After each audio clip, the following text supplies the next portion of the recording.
कि शेफाली जरीवाला जी की उम्र तो 42 साल थी, सिद्धार्थ शुक्ला 40 साल का था, बॉडी बिल्डर था, शरीर सौष्ठव था, जिम करता था, फिट दिखता था। और शेफाली जी के बारे में भी ये कहा जा सकता है कि बिल्कुल फिट दिखती थी, उनको किसी तरह की कोई बीमारी कम से कम देखने पे पता नहीं चलती हार्डवेयर थी। ठीक थे, सॉफ्टवेयर गड़बड़ था, सिम्टम्स ठीक थे, सिस्टम गड़बड़ था। तो ये हमारा स्ट्रक्चर, करेक्टर, हार्डवेयर, सॉफ्टवेयर, जो एक होता दिखना, एक होता होना। तो अंदर से हमारा जो ताना बाना है ना, वो मजबूत होना चाहिए। ये जो ऊपर का दिखावा है ना, एक होता दिखना, एक होता होना, इसमें फर्क होता है। बहुत तो बड़ी ये बात आप कह रहे ये हैं, दिखना और होना। हम्म, मैं ये इसीलिए स्वामी जी आपसे पूछना चाहता हूं कि क्या कोई प्रकृति को हरा सकता है? क्योंकि एक चीज तो निश्चित है और वो है मृत्यु। जिस दिन आदमी जीवन जन्म लेता है उस दिन उसकी मौत तय हो जाती है, लेकिन उस मौत को डिफाई मृत करने को ही लेकर आदमी पूरी जिंदगी ध्रुवम प्रयास करता रहता है।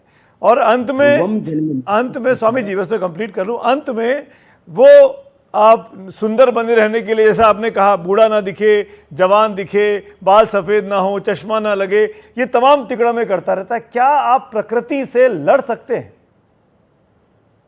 तस्मात् अपरिहार्यार्थे नत्वं शोचितुमर्हसि। ये जो बचपन है वो जवानी में, जवानी बुढ़ापे में रूपांतरित होती है।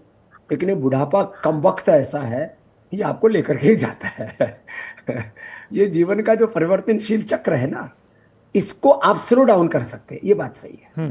कर सकते जैसे आप यदि हाँ जीवन में पूर्ण संतुष्ट रहते हैं, आपका खान पान पर, आहार विचार पर, फिजिकल बॉडी का जो स्ट्रक्चर होता है, structure, character, hardware, software, symptom, system, दिखना, होना, इसमें जब आपका आहार, जो कि जो फिजिकल स्ट्रक्चर उसका बेस है, रॉ मटेरियल है, विचार जो आपका इमोशनल, देखो फिजिकली बहुत से लोग दरिद्र होते हैं, mentally, emotionally, spiritually, socially, politically, फिर ये दरिद्रताओं के अलग अलग फिर जो है शाखाएं हैं।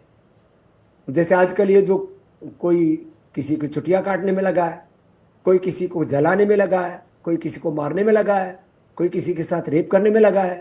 अच्छा, चारों तरफ चर्चा हो रही है, ये खून खराबा क्यों हो रहा है, ये युद्ध क्यों हो रहे हैं, आदमी का इतना चारित्रिक वैचारिक पतन क्यों हो रहा है, ये लड़ाई झगड़ा क्यों हो रहा है, ये डिवोर्स क्यों हो रहा है, ये आदमी बेईमान क्यों हो रहा है, ये आदमी पेड़ों को क्यों काट रहा है, ये आदमी जो है प्रकृति के विरुद्ध क्यों चल रहा है, इस आदमी का हर विचार ठीक क्यों नहीं है। अरे सब बातों का मूल ये है कि आदमी, इंसान अपनी मूल प्रकृति, जो मूल स्वभाव है, हमारा जो मूल डीएनए है, जी। उससे जुड़ा रहेगा तो ठीक रहेगा।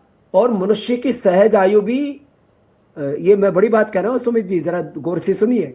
मनुष्य की सहज आयु 100 साल की नहीं है, मनुष्य की सहज आयु कम से कम 150-200 साल की है।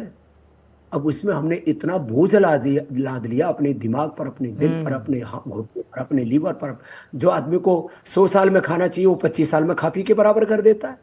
तो आपने अपने शरीर, कैसे इस बॉडी को हील करना, कैसे बॉडी को डील करना, आप एक कंप्यूटर में लेकर के आते हैं तो उसको ऑपरेट करना आता है आपको। अपने आप को कैसे ऑपरेट करना है, कैसे कोऑपरेट करना है, ये आता ही नहीं है। तो आदमी यदि ठीक ठाक चलता रहे तो ये बात सच है कि 100 साल तक बूढ़ा नहीं होगा। स्वामी